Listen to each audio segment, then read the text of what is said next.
Well, this is a great opportunity. Midweek video for you. On Sunday, we had the very exciting announcement that Charmaine will be joining us as curate here at SMB. And Charmaine's here to introduce herself and for us to get to know her a bit. So welcome to SMB, Charmaine.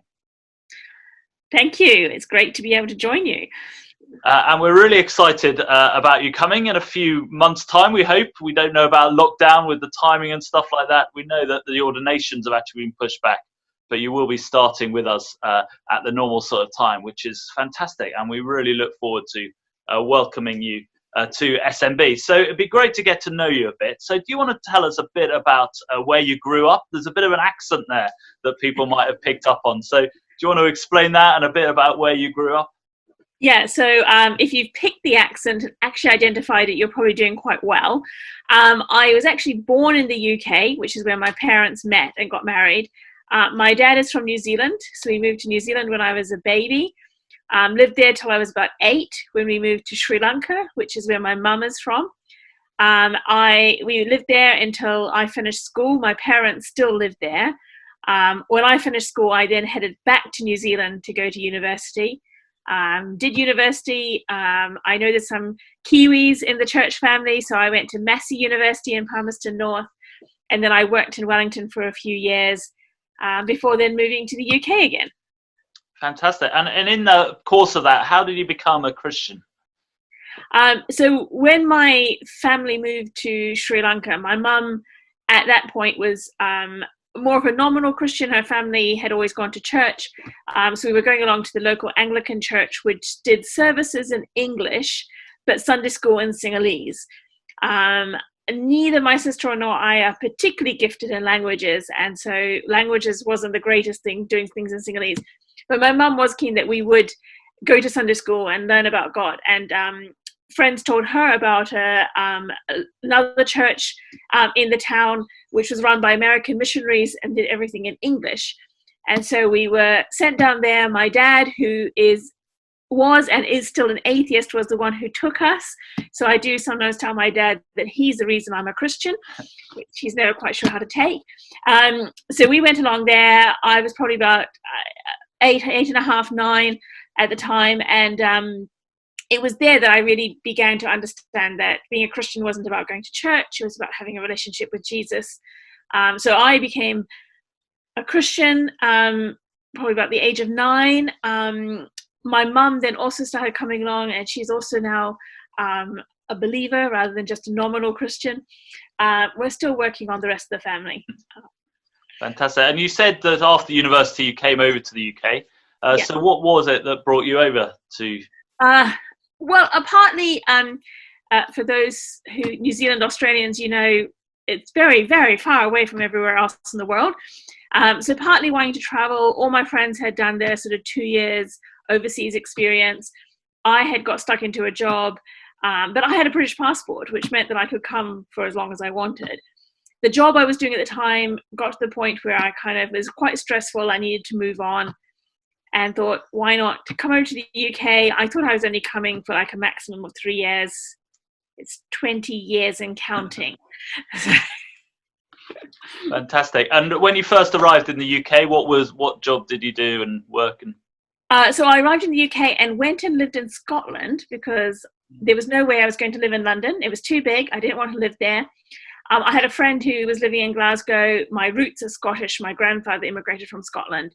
So I thought I'd go up and live in Scotland for a bit. I did some temp secretarial work for 6 months, which was great because I had come out of a job that had totally burnt me out. So temp work was a great way of sort of easing myself back into working. And then I moved down south to go traveling with a friend, was living with some friends in London, looking for work anywhere but London.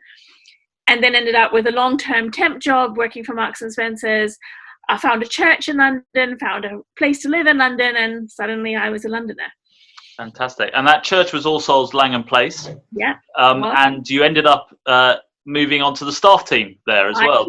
So yeah. You're used to working in churches and how strange that is and how weird it is to work with vicars. But tell us a bit about your role at All Souls. Yeah, so I moved, initially started at All Souls as an apprentice. They had just started their apprenticeship scheme, and I was one of the first apprentices. And that was a great 2 years of just exploring what I felt God was calling me into, working in the church. They then offered me, part of my apprenticeship was working with the workplace ministry, helping people relate faith and work. They then offered me a job working alongside the then workplace minister. And eventually I became the workplace minister, and alongside that helped run some discipleship courses, was involved with small groups and in various different ways, ran the 20s and 30s group for most of my time there, but mainly was thinking about workplace ministry. Fantastic. And obviously you're now in Oxford, Wycliffe Hall. Yeah. You've been there nearly 2 years. What led you towards ordination? The simple answer is God led me to ordination. Right answer, yes. Right answer. Lots of different things. Part of it was I loved the pastoral side of ministry. I loved the teaching and preaching side of it as well, but the pastoral side. But as a lay person, there's certain things you just sort of have to hand people over to the clergy at some point. So you only get to walk to them to a certain point, and then you can't bury them, you can't marry them, you can't baptize their children. And also longing to preside over communion. That was one of the things that really drew me to that it's such a key part of our life as a church family together. And I know many people are struggling at the moment with not being able to meet and do communion together, and wanting to be a part of that. But it was a long journey. Probably don't have time to go into the full journey now, but I look forward to sharing it with people over time. Fantastic. Well, we're really excited that God's led you to SMB as well, and to come and serve your curacy here. So what are you excited about? What are you looking forward to? Well, I'm really looking forward to coming and being part of the church family. I know a little bit about you. I've had a great introduction because I'm at college with Ben and Alice Forbes and Callum Elwood. So I've been hearing about SMB from pretty much week one of 2 years ago, because they all three rave about it and they love you a lot. And so I feel like I've already have a good sense of what it's going to be like to come there. And I'm just really excited about being part of the church family, getting to know people, being able to pastor and minister there. I'm also looking forward to moving out of my one room at college. I'm single, so I live on site. So I'm looking forward to moving into a house that's bigger than anything I've lived in before. And really looking forward to being reunited with the 23 boxes of books that are in my sister's attic. Fantastic. Oh, great. Well, that'll be a great reunion anyway. Great day of celebration. At our evening service, we often have a slot which we call 2-minute testimony, which gives the people an opportunity to share something that God has done in their life and encourage them. I wondered whether you have a 2-minute testimony, if you like, of maybe share a verse with us that's been significant to you, either just generally in life or in the last few months as you've been discerning God's plan for you in terms of the curacy and stuff like that. Yeah, that's thank you, Barry. That's it. I was thinking about that and thinking which bit. I think God's been speaking in so many different ways through this time, but particularly over Easter, I happened to be in my quiet times reading the Gospel of Luke, and one of the things that really struck me was the accounts of the women through the crucifixion. And I guess as a woman, it really spoke to me, and just the faithfulness, how they were the ones standing at the cross watching Jesus crucified. They were the ones who followed him as he was buried in the tomb, and they were the ones there on the beginning of the on Easter Sunday morning, right at the beginning, going to faithfully care for him.